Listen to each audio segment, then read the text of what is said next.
Mbukelo khona ekhaya njengamanje. Ngiyakubingelela. Nonke khona kufanele khona ama-video kaMthandazi Dlamini. Ake sibheke inkinga esibhekana nazo, inkinga esinazo zidalwa ubani?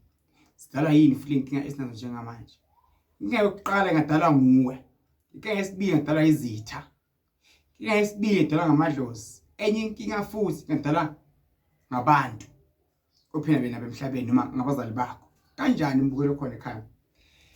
Sithi thina sikholwe kakhulu amadlozi awekho. Abaye bathi uNkulunkulu akekho. Mbukelo khona ekhaya, uNkulunkulu khona, amadlozi akhona. Lungisa impilo yakho ngendlela eright. Akulona icala ukwenza umuthi.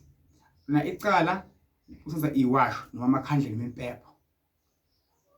Ngicela mbukelo khona ekhaya njengamanje. Uzifune, uzibheke ukuthi ukuze ngiphumele ngifana nabantu ababukela kuma TV, nabantu aba-rich, nabantu abanamabhizinisi, nabantu abasebenzayo, abantu abathola ikhundla, ngingenza kanjani mina? Hayi bona.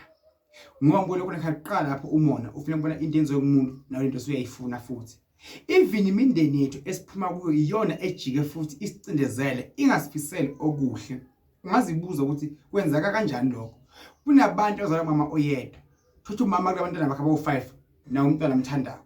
The rest akabathandi. Ngabantu abakhe nje. But now umuntu azagcina ahleba naye yonke into enzima uyidila nalo. Bani uyasebenza mncane, lo mdala akasebenza. Lo mncane sengiyena umuntu omkhulu ekhaya. Ayikho ekhunywa angekho na because of unemali. Imali iyakhile inzondo kubantu abaphila emhlabeni. Ngithi kwembukelo khona ekhaya ungabisabalisa, ungabisakhala. Thana inkosi la khona ngicela ungiphakamise. Ngingabi ngabanye abantu abakhothama noma kungenasidingo. Ngikhothama ngoba kusuke kunesidingo nkosi. Futhi uma sekunemali, ngibahloniphe abantu. Ngihloniphe futhi ngoba okunye mbukelo khona ekhathi esikufuna udumo nekubukwa neyanhlonipha abanye abantu. Ngimba kusilwe nje ukuthi umuntu omdala kunami angangiguqela ngamadolo. Although lo muntu omdala angasebenzi angenamali. Akusilula akumelanga. Ngikhulumela mina ngikhulumela abanye abantu. Ngizama ukuthi nawe ngikwakhe mbukelo khona ekhaya. Kube khona uthatha ko okunye nalo futhi ukuthi ukusiza futhi ungakuthathi. Ngithi kuwe mbukelo khona ekhaya. Asifune indlela ukuthi wena singenza njani ukuze ube umuntu ophumelela empilweni ube right. Uyekele ukukhala.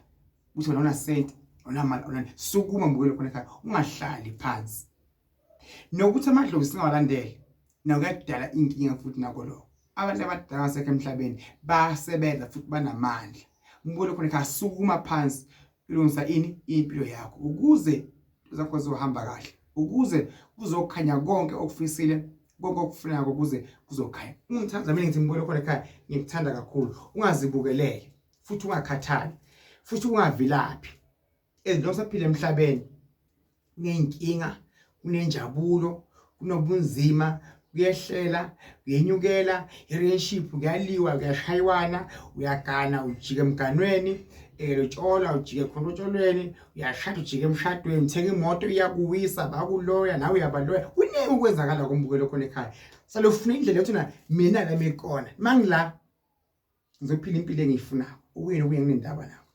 uNkulunkulu akubusise-ke akukhanyisele usenza ulungiselelo okuzobona uMthandazi Dlamini ePitritifi mfuma noma ngawukuthi ngane Cape Town, Zimbabwe, Botswana, America, UK ngisanibonana khona. Swaziland, South Africa wonke. Ngiyangena emanzini mina. Ngiyangena emadamini.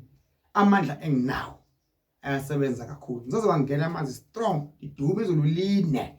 Fike ngikhuleke ngithandaze ngikhulume ngiqethe ngicela ngingala phakathi emanzini. Nabantu babone ukuthi lento engiyenzako ayibona umbukiso into engayiphiwe segazini lami. Into engaveza ngasho ukuthi angizazi ukuthi mina ngangena njani kulaphela eksizeni abantu ngayithuka sengiphakathi. Ayona into engayithwasela, ayona into futhi bengiplanile mina ngangiplanela ukuthi ngiyosebenza.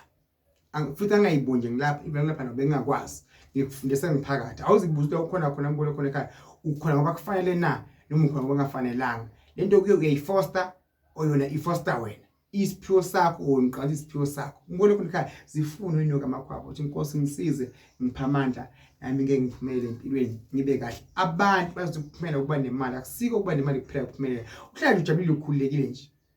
UNkulunkulu akubusisa khanyisela. Ngiyamthanda kakhulu.